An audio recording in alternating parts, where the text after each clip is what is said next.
Torne-se um mestre das artes com os cursos exclusivos da STEC. Aulas presenciais certificadas nas áreas de design, criação, direção de arte, games, programação, cinema, fotografia, comunicação, publicidade, marketing, empreendedorismo e idiomas com os melhores professores do mercado e uma estrutura de qualidade. Acesse stecbrasil.com.br e conheça nossos cursos de férias e construa o seu futuro profissional. Você gosta de animações? Você gosta de assistir desenhos animados? Aqui no canal da STEC, se você gosta de animação, mais do que um apreciador dessa obra de arte, você é teletransportado para um universo totalmente novo em que desvendamos os bastidores de todo o processo criativo e todas as formas psicológicas de envolvimento com o espectador para que ele entenda da forma correta a mensagem transmitida. Então sejam todos bem-vindos a mais um vídeo aqui do canal da STEC, para mais um episódio do programa da STEC, em que falaremos sobre os 12 princípios básicos da animação para se criar um desenho animado estabelecidos por Walt Disney. Então é isso aí, vamos começar.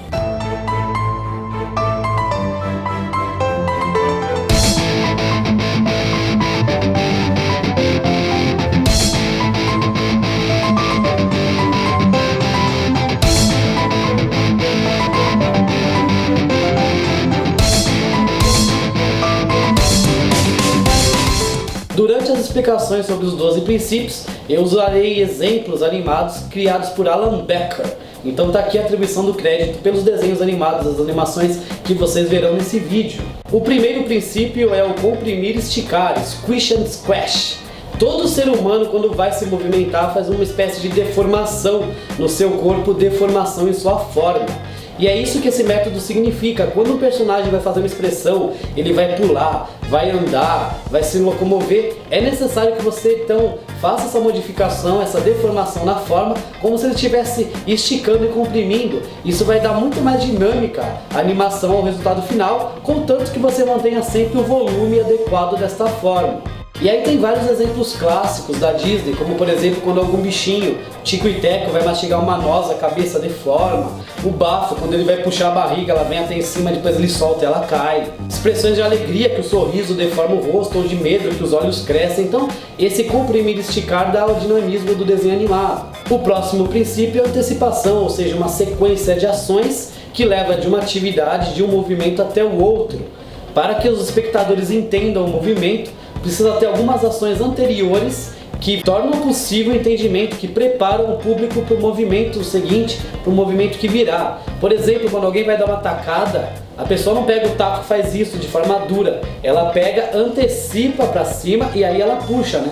Ou então um machado, uma bola, né? Você vai chutar a bola, você puxa a perna. Então esse movimento, essa sequência de movimentos que vem antes, é o que vai preparar o espectador então para antecipar para o movimento esperado. E eu tenho um fato interessante sobre isso, é que a antecipação foi o que gerou o plano americano. Como eu falei na aula de enquadramento de câmera, o plano americano é aquele que vai entre o plano médio e o meio primeiro plano, ou seja, é o enquadramento que vai entre você ter totalmente enquadrado a pessoa, da cabeça aos pés, até o enquadramento que vai da cintura. O plano americano é o meio termo, você enquadra do joelho até a cabeça. E por que esse corte? Ele começou principalmente no Bang Bang italiano, no Bang Bang Spaghetti, em que os diretores do meio primeiro plano da cintura, aqui do corte da cintura, eles mandavam geralmente o cinegrafista diminuir um pouco o zoom, afastar um pouco a câmera, para que descesse um pouco o corte e você conseguisse pegar o coldre da arma, para que o espectador tivesse todo o acompanhamento do movimento, desde o personagem pegando a arma no coldre, sacando até atirando. Se não tivesse esse enquadramento mais abaixo no joelho que mostrasse o coldre, do nada o cara ia estar falando igual eu estou aqui enquadrado, embora esteja mais no primeiro plano porque eu já estou aqui cortado pelo busto e não pela cintura, né? Mas se o cara tivesse enquadrado aqui pela cintura, você estaria vendo a cena dele falando, de repente você ia ver surgir uma arma, um revólver na tela, sendo que não mostrou ele pegando. Então o plano americano serve para gerar no filme essa antecipação dele pegar o movimento do coldre, aqui a arma, e foi depois atribuído ao cinema porque é uma forma estratégica de você enquadrar mais de um elemento em cena e tudo mais. Então essa é a importância do movimento de antecipação para as animações, preparar o público para a animação seguinte. O próximo princípio é a encenação, chamado de staging. Você tem que mostrar o movimento para o espectador, apresentar de uma forma que o movimento em si, que o enquadramento e a cena seja bem entendido. Ou seja, você tem que explorar o ângulo certo para que aquele movimento e os elementos eles estejam enquadrados corretamente. Uma das formas de você estabelecer um adequado staging, uma encenação adequada, é você trabalhar com silhueta. Se na silhueta dá para entender a intenção do movimento, quer dizer que você fez um bom trabalho. Porque a silhueta ela ignora detalhes, então você vê só a mancha escura do contorno, né? Se pelo contorno e o recorte der para entender o que é o personagem que ele está fazendo, então você fez um trabalho de staging adequado.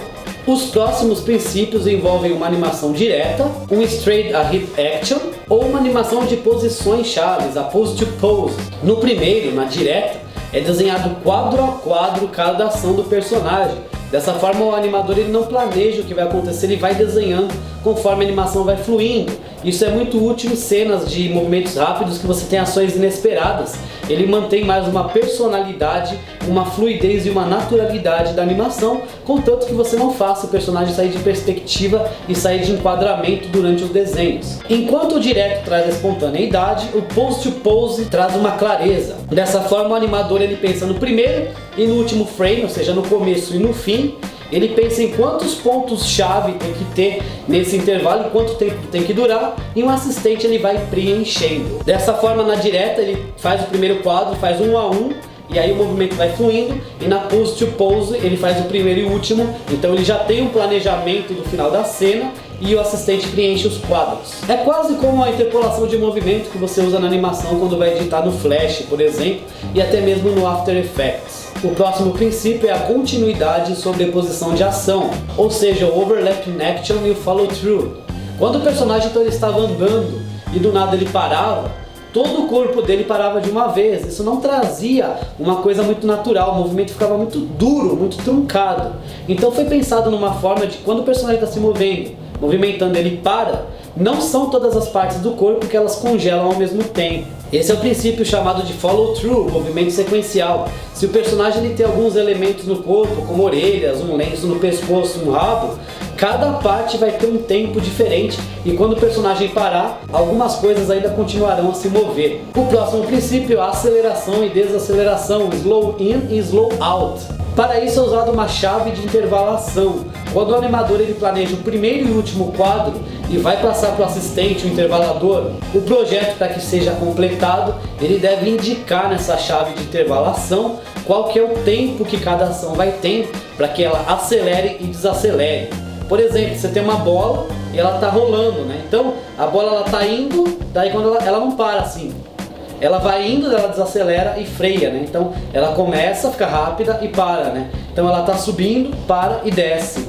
Então isso é a intervalação. Se perto dos extremos você coloca os intervalos, você tem um movimento mais acelerado do personagem, então segundo esse princípio, que traz mais naturalidade e realidade à física nos desenhos animados. O movimento com arcos, os arcs, deram uma grande mudança na forma de animação dos personagens de desenho animado. Antigamente eles andavam meio duro, meio rústico, até que se percebeu que na natureza os seres vivos, os seres humanos, os animais, eles movimentam em forma de arco. Por exemplo, se você fizer isso aqui com um dedo, você está fazendo um arco. Se você vai acenar para alguém, é um arco. Então toda animação feita por arcos, por exemplo, a pessoa vai pular, ela pula em forma de arco, ela não pula assim, né? Ela não faz um triângulo, ela pula em forma oblíqua. Todo esse trabalho com arcos traz mais dinamismo, realidade, fidelidade à animação, que fica mais próxima da natureza e por isso ela é mais considerada por nós, psicologicamente falando. O próximo princípio são as ações secundárias, secondary actions, que fortalecem a ação principal, a ação primária, mostrada em uma cena. Dessa forma você deve planejar toda a cena como um todo, e então pensar qual que é a ação principal, animar e fazer essa animação por partes. Planeja a cena como um todo e depois você vai vendo o que cada parte deve ser animada, qual que é o movimento que vai ter no fundo, no background, vai passar alguma coisa na frente do personagem, quantos planos vão ter, vai estar chovendo, vai passar um passarinho voando, alguma coisa assim. Ações secundárias que vão fortalecer o contexto e fortalecer a ação primária. O próximo é a temporização, timing. É fundamental você perceber o tempo que o movimento terá para que você faça os desenhos corretos. Por exemplo, a gente sabe que no cinema você pode ter um fotograma, um filme passando a 24 frames por segundo, 24 quadros por segundo, ou seja, 24 fotogramas. Dessa forma, um desenho de um segundo, se você quiser economizar, você pode ter 12 desenhos para um segundo de animação, supondo que você vai bater 2 fotos por fotograma. Se você trabalhar o time com atenção, você consegue dar atitude, personalidade e clareza, coerência e coesão ao personagem, fazendo assim com que ele seja completo e tenha sua personalidade, seja desenvolvido, mostrando uma série de movimentos, expressões, alegria, tristeza. Você passa sentimento se você der uma adequada atenção ao time. Para uma comunicação interessante é necessário o próximo princípio, que é o exagero, o exaggeration, no qual você consegue comunicar melhor uma expressão se ela for mais exagerada, mesmo que o personagem não seja tão caricato. É como se você pensasse numa caricatura do mundo real. É esse exagero que vai dar uma personalidade, uma identidade ao personagem e seu movimento, lembrando que o movimento define comportamento, ainda mais com uma atenção adequada ao time. O exagero, na realidade, ele é oposto aos fundamentos que vão seguir a física tradicional e real do mundo. Ele vai deturpar, ele vai distorcer de verdade a física, mas de uma forma proposital, para que o exagero seja uma caricatura e seja um fortalecimento que vai, através dessa hipérbole do movimento, consiga expressar de uma forma mais adequada e marcante a intenção do autor, a intenção do desenhista. O próximo princípio é o que vai delimitar se o seu desenho ele tem peso, se ele tem profundidade, se ele tem equilíbrio, que é o Solid Drawing, ou seja, um desenho volumétrico.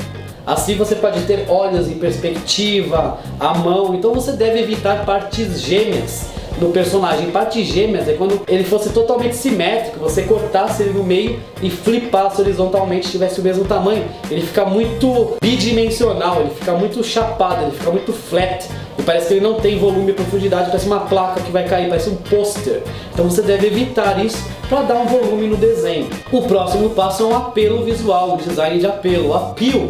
Ou seja, seu personagem tem que ser dinâmico, simpático, charmoso, convincente. Um personagem sem um apelo no design não vai gerar o adequado interesse do seu público. Então o apelo no design do personagem, na forma com a qual ele se apresenta, no seu gesto, no seu movimento, na sua roupa, no cenário, na história, esse apelo que vai deixar a sua obra interessante. Ou seja, esse estágio fundamental, ou seja, qual informação você quer passar, qual sentimento você quer transmitir, tem que ser de forma correta, embasado no estágio da semiótica narrativa, ou seja, como que você vai pegar o sentimento que você pensou em transmitir, transformar isso em forma geométrica, cor, design, traçado, fala, iluminação, para assim no estágio discursivo o público entender da forma certa e agregar valor à sua obra e trazer o interesse desse público, fidelizando então a sua audiência. E essa característica não vale só para os designs, desenhos animados, animações, mas até para você se tiver um canal no YouTube, você que vai apresentar uma palestra, uma aula,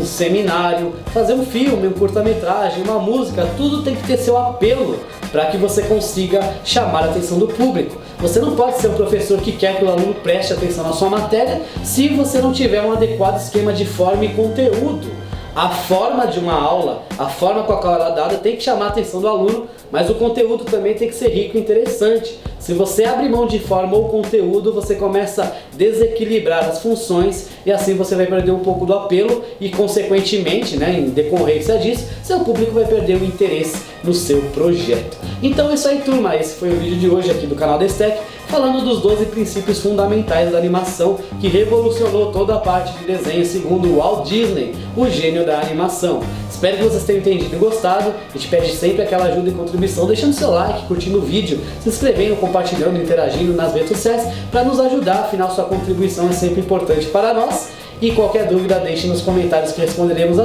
todos. Então é isso aí, muito obrigado a todos por tudo nessa edição extra especial aqui do programa Destack. E aqui eu me despeço e fui! E pedimos sempre que deem aquela contribuição ao canal, se inscrevendo, curtindo o vídeo e deixando o seu like. Procure na playlist pelos vídeos para você ver os conteúdos com maior organização e nos siga sempre nas redes sociais. Deixe sempre nos comentários suas sugestões e recomendações, porque esse programa é personalizado e faremos um conteúdo com a sua cara.